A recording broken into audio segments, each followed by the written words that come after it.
हमारे सभी पाठकों को प्यार भरा नमस्कार। तो आज की कहानी है बांझ। आज रानी जल्दी उठ गई क्योंकि आज का दिन उसके लिए बहुत महत्वपूर्ण था।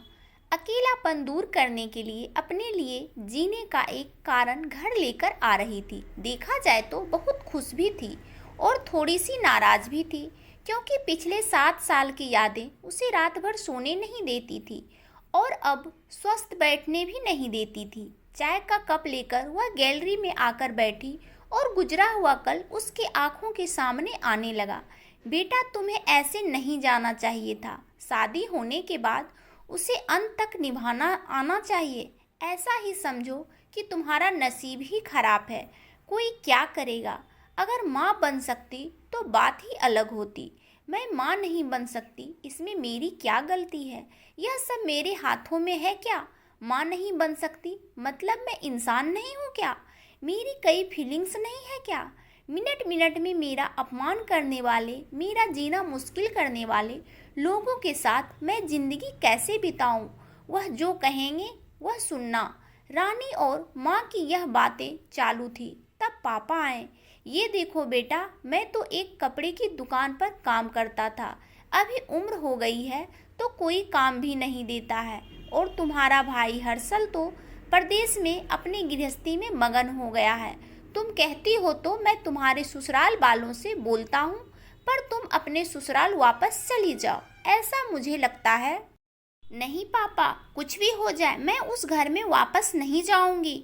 वहाँ पर मुझे घुटन सी होती है। वहाँ मिलने वाला अपमान, बेइज्जती से मैं थक चुकी हूँ। शादी के पहले मैं मेरे पैरों पर खड़ा रहना चाहती थी, पर मेरा ग्रेजुएशन होते ही आपने मेरी शादी करवा दी। तभी मैंने आपके दबाव में आकर शादी की। पर अभी जब मुझे आपके सहारे की ज़रूरत है तो आप पीछे हट रहे हो। शादी के बाद लड़की ससुराल में ही शोभा बढ़ाती है। मायके में 4 दिन ही रहना अच्छा लगता है रानी। लोग क्या बोलेंगे। शादी मतलब कोई खेल नहीं है बेटा। पापा गुस्से में ही बोल रहे थे। उस घर वापस जाना अब मुमकिन नहीं है पापा।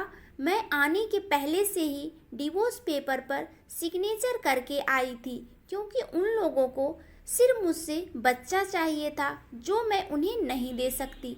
अरे इतना बड़ा निर्णय लेने से पहले हमें एक बार पूछना तो चाहिए था ना। जन्मदाता हैं हम तुम्हारे। पापा, शादी होने के बाद मैं आपको बताती थी और माँ को भी कि कैसे छल होता है मेरे साथ।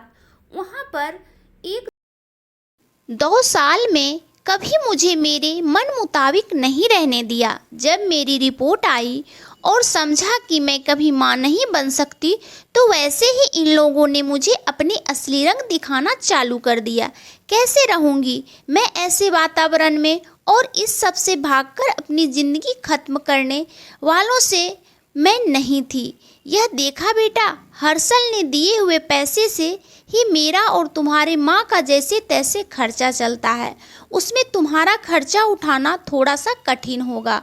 डिवोर्स पेपर पर साइन करने से पहले इन सब का विचार मैंने किया था।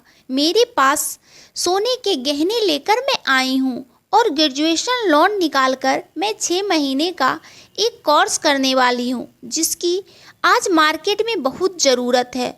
उसके बाद मुझे अच्छी कंपनी में नौकरी मिल सकती है। मैं आपके ऊपर आर्थिक बोझ नहीं डालूंगी पापा। मुझे जीवन जीना है। संघर्ष करूंगी और कमाऊंगी, विश्वास कीजिए मेरा। सब लोग क्या बोलेंगे बेटा, क्या जवाब दोगी उन्हें। माँ आंखों का पानी छुपाते हुए बोली। माँ बोलती थी कि वक्त आया तो सच क्या है बोल देना चाहिए। जब मुझे ससुराल में जानवरों के जैसा बर्ताव हो रहा था तब कहाँ गए थे यह लोग। समाज में बड़ा करो, शादी कर दो, बस इतनी ही जिम्मेदारी समझते हैं। बेटियों को बड़ा करके योग्य पढ़ाई देकर खुद के पैरों पर खड़ा करना यह माता पिता की जिम्मेदारी होती है ताकि आगे जाकर कभी ख्वाब खराब हालत हो तो उसे इस्तेमाल कर सके। तय किए मुताबिक रानी के ने 6 महीने का कोर्स किया और तुरंत उसे एक अच्छी कंपनी में काम भी मिल गया। वो बहुत खुश हो गई थी। सब अच्छा चल रहा था। बीच में छुट्टी लेकर माता पिता को नज़दीक रहने वाले पर्यटन जगह पर घुमाने लेकर जाती थी। माता पिता बीच में ही दूसरी शादी के बात छेड़ देते थे। कई बार तो लड़कों को देखने के लिए भी बुलाया करते थे। एक लड़का तो डिवोर्स हुआ था, तभी उसे स्वीकारने के लिए तैयार था, पर पहली शादी ने ही इतने दुख दिए थे कि दूसरी शादी के लिए उसका मन तैयार नहीं था। ऐसा कितने दिनों तक अकेली रहोगी? जब तक हम दोनों हैं तब तक ठीक है, पर हमारे जाने के बाद तुम्हारा क्या होगा? सोचा क्या कभी? उम्र भी कितनी छोटी है तुम्हारी अभी, ऐसा उसके पापा उसे समझा रहे थे। माँ पापा, आप दोनों मेरी शादी का विचार करना बंद कर दीजिए। आप दोनों को खुश देखकर मैं खुश होती हूँ। मेरे दोस्त सहेलियाँ हैं ना मेरे साथ, क्यों करनी है दूसरी शादी? भला इतना आसान नहीं है बेटा। एक उम्र के बाद अकेलापन खाने के लिए दौड़ता है। माँ बोली। सच हुआ उनका ऐसा बोलना। आगे 2 साल में पहले माँ और 6 महीने में ही पापा का निधन हो गया।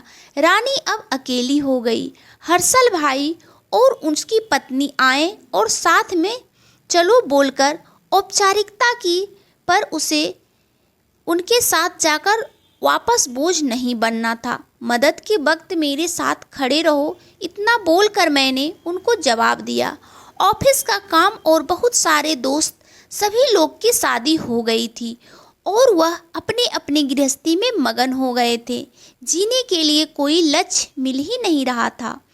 उसे छुट्टी के दिन ऐसे ही एक मैगजीन पढ़ते समय उसे सिंगल मोम पर एक बात पढ़ने के लिए मिली और उसे जीने का उद्देश्य मिला।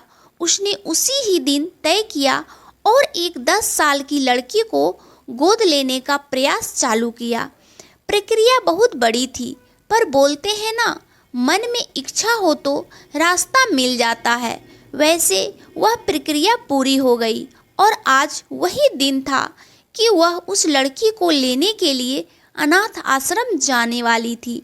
उस लड़की को घर लाकर वह मां नहीं बन सकती, इस सोच पर और उस पर होने वाले सभी आरोपों को मिटा देना चाहती थी। तभी उसने निश्चय किया कि लड़की को बहुत पढ़ाऊंगी, खुद के पैरों पर खड़ी करूंगी और फिर शादी करवाऊंगी। दोस्तों, उम्मीद करती हूँ कि आपको कहानी पसंद आई होगी।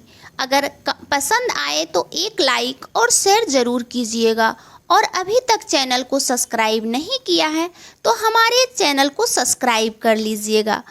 और आप सब अपने जीवन में बहुत बहुत बहुत खुश रहें, यही भगवान से प्रार्थना है। धन्यवाद।